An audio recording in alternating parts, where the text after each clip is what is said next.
आप सभी का पुनः आप इस ओमलौकिक क्रम में स्वागत वंदन अभिनंदन करता हूँ एवं आज के इस पावन पर्व की बहुत बहुत बधाई देता हूँ। मैं गुरु जी के बारे में क्या कहूँ, बस कुछ पंक्ति द्वारा मैं उनके गुणगान करना चाहूंगा। गुरु ब्रह्मा गुरु विष्णु गुरुदेव महेश्वरा गुरु साक्षात परब्रह्म तस्मै श्री गुरुवे नमः। अर्थात गुरु ही इस अखंड ब्रह्मांड इस सृष्टि के रचनाकार है। गुरु ही इस ब्रह्मांड के पालनहार है। गुरु ही संहार करता है अर्थात शिव है, और गुरु ही परब्रह्म है अर्थात गुरु ही सर्वस्व है। इस पर इसका तात्पर्य स्वयं नारायण ने भी यह कहा है, जैसे दोहे में कहा गया है कि गुरु गोविंद दो खड़े काके लागू पाए बलिहारी गुरु आप गोविंद देव बताए।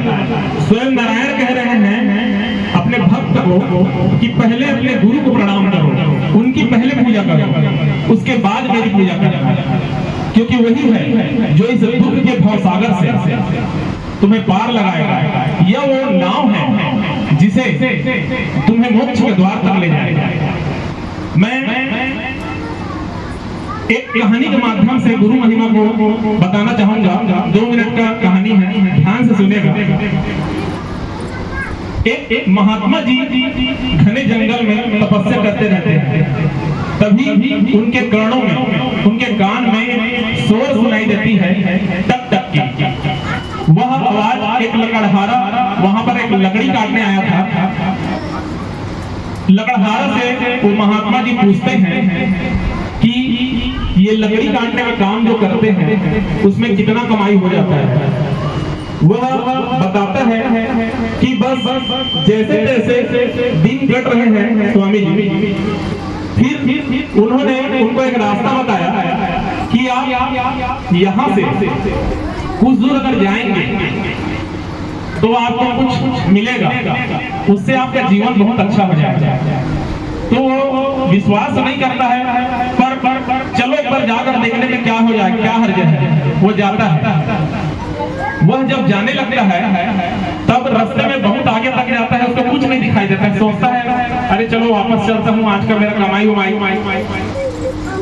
दिक्कत हो जाएगा, नहीं तो फिर आधी रात कैसे खर्चा चलेगा अगर कुछ नहीं मिला तो। फिर थोड़ा सब्र करता है और आगे जाता है तो उसे एक चांदी का खदान मिलता है। चांदी जानते हैं आप लोग, उसका खदान मिलता है। वो बहुत खुश होता है, वह उसको घर लेकर आता है। उससे उसका खाने पीने का दिक्कत उसका अच्छा संपन्न हो जाता है। उसके कुछ महीनों बाद वह उसी रास्ते से गुजर रहता होता है और उस स्वामी जी से फिर उनका मुलाकात होता है। तब उन्होंने उनको जाकर बताया कि भाई मेरा जीवन बहुत अच्छा कट रहा है। उन्होंने स्वामी जी ने उनको पूछा कि और कुछ पाना चाहते हो क्या? उसने कहा कि जरूर स्वामी जी, मैं जरूर कुछ पाना चाहता हूँ। तो उन्होंने कहा कि कुछ और आगे जाओ उसके। वह और आगे जाता है, उसको सोने का खदान मिलता है।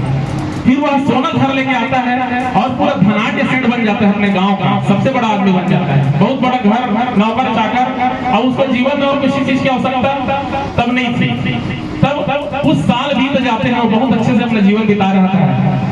तभी स्वामी जी फिर उसको एक दिन मिलते हैं, पूछते हैं कुछ और चाहिए? तो बोलता है, अब तो उसके मन में लालच है तो हाँ बोलता है। उसको और कुछ जाने के लिए बोलता है तो वो जाता है तो उसको हीरे का खदान मिलता है। वहां से वो इतना हीरा लाता है कि उसको जीवन में कोई चीज की आवश्यकता नहीं रहती। फिर वो उसे उस स्वामी जी की आवश्यकता नहीं पड़ती। बहुत साल बीत जाने के बाद स्वामी जी उससे मिलते हैं कि और कुछ चाहिए? नहीं स्वामी जी, अब मेरे को सब मनोकामना पूर्ण है, मेरा कुछ नहीं चाहिए। तो गुरु जी स्वामी जी बोलते हैं थोड़ा और जाना चाहोगे? नहीं अब मैं नहीं जाऊंगा, इससे अनमोल हीरा से कोई कीमती चीज दुनिया में कुछ नहीं है। तो देखिए वो घर चले जाता है, ठीक है। फिर उसके बाद आप जानते हैं कि अगर कुछ और दूर अगर वो जाता, अगर हाँ बोल देता और जाता तो वहाँ कौन मिलते होंगे?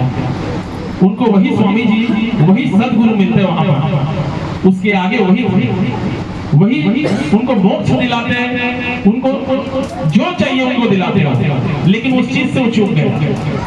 तो यही है, इंसान पूरे 84 लाख योनि से पूरा गुजर के पूरे 200 करोड़ वर्ष बिताने के बाद अलग अलग जीवों में चल जीव बनकर वो पैदा होता है और एक दिन इंसान बनता है, वो मोक्ष पाने के लिए इंसान बनता है, परंतु उस चीज से वो चूक गया।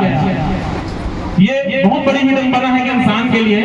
इसीलिए हमारे सदगुरु रौद्र सरकार यहाँ पर साक्षात बैठे हुए हैं, जो कि इनके लिए मोक्ष दिलाना बहुत ही मामूली बात है। बस आपके वहाँ श्रद्धा विश्वास होनी चाहिए। बस मैं अपना एक अंतिम पंक्ति के साथ बोलने के बाद अपना वाणी को विराम देना चाहूंगा।